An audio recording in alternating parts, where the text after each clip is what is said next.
Hello students, Jai Jagannath. Welcome to government job daily. आज मैं फिर से और एक गवर्नमेंट जॉब की नोटिफिकेशन लेके आया हूँ। ये पावर ग्रिड की नोटिफिकेशन आउट वैकेंसी है। ये सिर्फ अप्रेंटिस कैंडिडेट के लिए है, जो कोई अप्रेंटिस करना चाहते हैं। ये पर्टिकुलरली जॉब नहीं है, ये अप्रेंटिस की वैकेंसी आउट हुआ है। टोटल 866 की वैकेंसी ऑल इंडिया बेसिस पे निकला है पावर ग्रिड की तरफ से।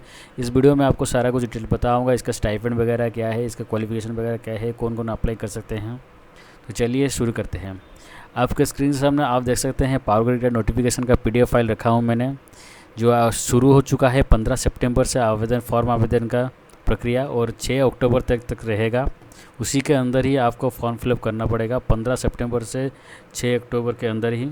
ये अप्रेंटिस जो निकला है ये सिर्फ 1 ईयर का अप्रेंटिस है, तो 1 ईयर का ट्रेनिंग पीरियड आपका रहेगा ऑल इंडिया बेसिस पे। इसमें ऑल इंडिया पे जितना वैकेंसी मैं आपको सारा कुछ डिटेल बताऊंगा, मगर अभी इसको स्किप कर लेते हैं। इसमें लास्ट बताऊंगा वैकेंसी किस किस रीजन पे कौन से पोस्ट पे दिया गया है। तो चलिए एलिजिबिलिटी क्राइटेरिया के बारे में बात करते हैं। नीचे चलते हैं।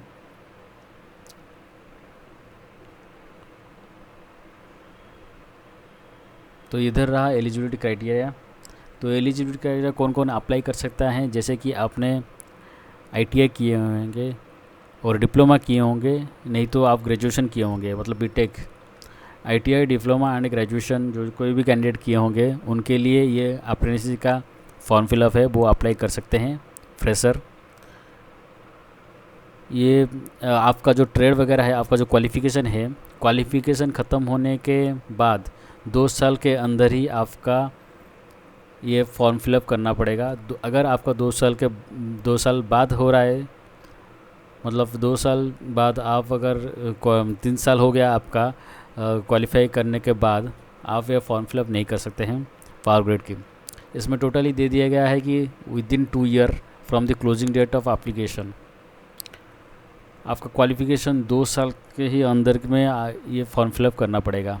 क्वालिफिकेशन पास आउट के बाद 2 साल के अंदर ही आपका ये फॉर्म फिलअप करना पड़ेगा, वही कैंडिडेट एलिजिबल है। जैसे कि आप ITI 2023 में किए होंगे तो 2 साल, मतलब 24-25 2023 जुलाई में किए होंगे तो 2025 जुलाई के अंदर ही आप फॉर्म फिलअप कर सकते हैं। 2025 अगस्त पे नहीं कर सकते हैं। तो क्वालिफ़िकेशन पास होने के बाद 2 साल के अंदर ही आप इसको फॉर्म फिलअप कर लिए, अब आप एलिजिबल होंगे। इसमें कुछ जॉब एक्सपीरियंस भी मांग रहा है, जैसे कि जॉब एक्सपीरियंस नहीं मांग रहा है, तो जॉब एक्सपीरियंस नहीं है तो ये पूरा फ्रेशर कैंडिडेट ही अप्लाई कर सकते हैं। और कोई भी अगर कैंडिडेट फाइनल एग्जामिनेशन रिजल्ट के लिए वेट कर रहे हैं, वो अप्लाई नहीं कर पा रहे हैं, वो एलिजिबल नहीं है। आपका कोई भी क्वालिफ़िकेशन में पास परसेंटेज जो रहेगा आप अप्लाई कर सकते हैं। वो सिलेक्शन प्रोसेस है, ये है कि वो पावर ग्रिड वाले आपका मेरिट बेसिस पे ही सिलेक्शन करेंगे। जितना आपका परसेंटेज, पास मार्क परसेंटेज ऊपर तक रहेगा 90-95 परसेंटेज, आप ही का सिलेक्शन होगा। तो पहले वो मेरिट बेस पे आपका सिलेक्शन किया जाएगा। तो पावर ग्रिड का और एक तो बेनिफिट रहेगा, जो कैंडिडेट अप्लाई कर रहे हैं उनको सिर्फ DBT करना पड़ेगा, आधार सीडिंग करना पड़ेगा बैंक में जाके। बैंक में ही होता है DBT एंड आधार सीडिंग। वो करने से आपका जो DBT एक गवर्नमेंट की तरफ से फ़ंड दिया जाएगा 4000 या 4500 के आसपास, वो आपको डायरेक्ट बैंक में आ जाएगा, वो स्टाइपेंड के मिला के। मैं बताऊँगा आपका स्टाइपेंड कितना वगैरह रहेगा नीचे। तो ये जो आधार सीडिंग वेबसाइट HTTP URL है, आधार सीडिंग URL, यहीं पे क्लिक करके भी आप देख सकते हैं, इन्फॉर्मेशन भी देख सकते हैं, कैसे आप विजिट करके बैंक जाके आप इसको लिंक कर सकते हैं। रिक्वायर्ड डॉक्यूमेंट क्या वगैरह रहेगा, मतलब आप अगर रजिस्ट्रेशन करेंगे उसका रजिस्ट्रेशन नंबर रहेगा, एनरोलमेंट नंबर रहेगा, उसके बाद एजुकेशन सर्टिफिकेट रहेगा, प्रूफ ऑफ एज मतलब मैट्रिकुलेशन सर्टिफिकेट और 10th सर्टिफिकेट, नहीं तो आधार कार्ड, पासपोर्ट, जो भी कुछ है। उसके बाद SC ST OBC कैंडिडेट है तो उनके लिए उनका कास्ट सर्टिफिकेट होना ज़रूरी है। उसके बाद कैंसिल्ड चेक एक तो, बैंक का कैंसिल्ड चेक एक तो होना चाहिए, नहीं तो फास्ट पेज ऑफ पासबुक भी होना चाहिए, तो वो आपका स्टाइपेंड वगैरह आपको ट्रांसफ़र किया जाएगा। तो रिसेंट कलर्स पासपोर्ट साइज़, तो ये सारा जो डॉक्यूमेंट है ये आपका सिलेक्शन के बाद आपको डॉक्यूमेंट वेरिफिकेशन में लाना है। आपका पहले मेरिट बेसिस पे सिलेक्शन होगा, उसके बाद आपका रिक्वायर्ड डॉक्यूमेंट वगैरह सब मांगा जाएगा। वहीं पे आपका 1:5 पोस्ट, मतलब एक पोस्ट के बेसिस पे आपका पाँच लोगों को लेंगे। वहीं डॉक्यूमेंट वेरिफिकेशन के बेसिस पे आपका फिर से दोबारा सिलेक्शन होगा, उसके बाद आपका अप्रेंटिसशिप लग जाएगा।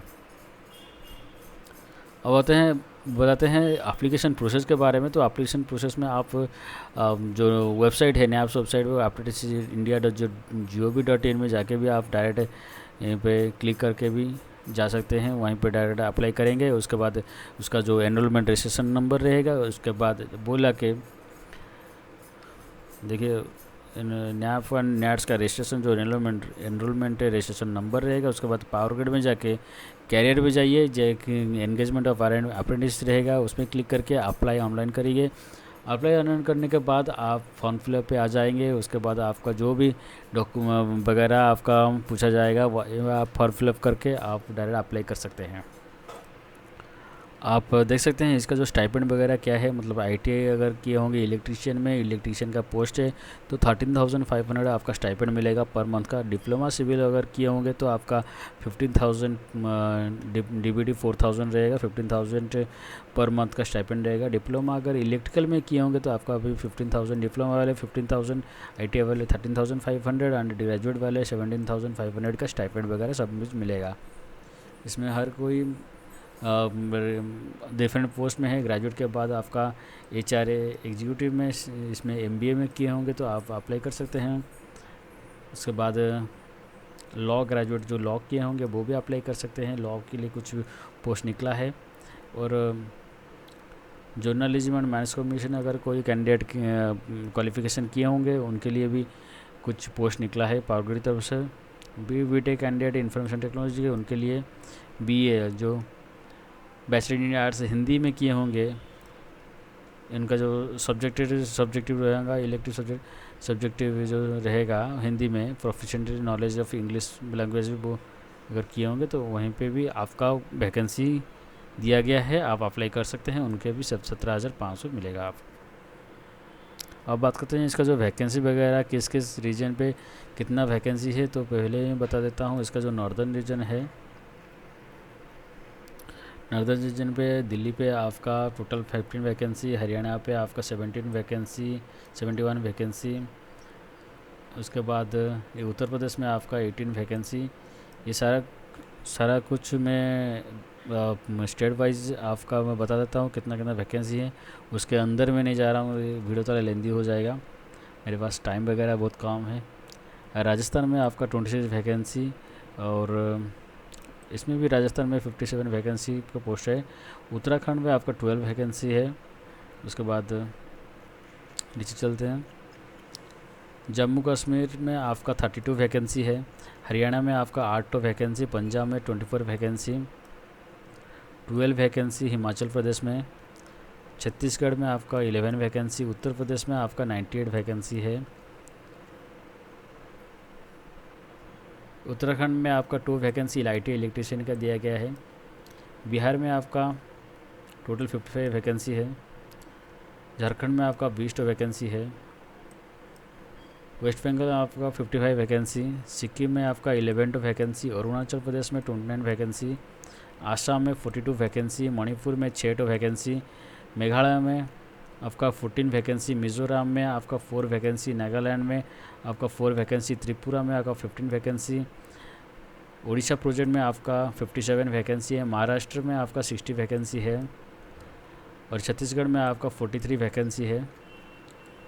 टोटल वैकेंसी मध्य प्रदेश में आपका 4 वैकेंसी है, गोवा में आपका 3 वैकेंसी है, मध्य प्रदेश में आपका 74 वैकेंसी है, गुजरात में 73 वैकेंसी है, तेलंगाना में आपका 37 वैकेंसी है, और आंध्र प्रदेश में आपका 34 वैकेंसी है, कर्नाटका में 15 वैकेंसी, और कर्नाटका में 14 वैकेंसी टोटल मिला के, तमिलनाडु में 14 वैकेंसी, केरला में 18 वैकेंसी, टोटल इतना सब वैकेंसी वगैरह है। आपको ये PDF चाहिए तो आप डिस्क्रिप्शन में जाके डाउनलोड कर सकते हैं, मैं वहीं पर दे दूँगा, आप डिटेल सारे आप पढ़ सकते हैं।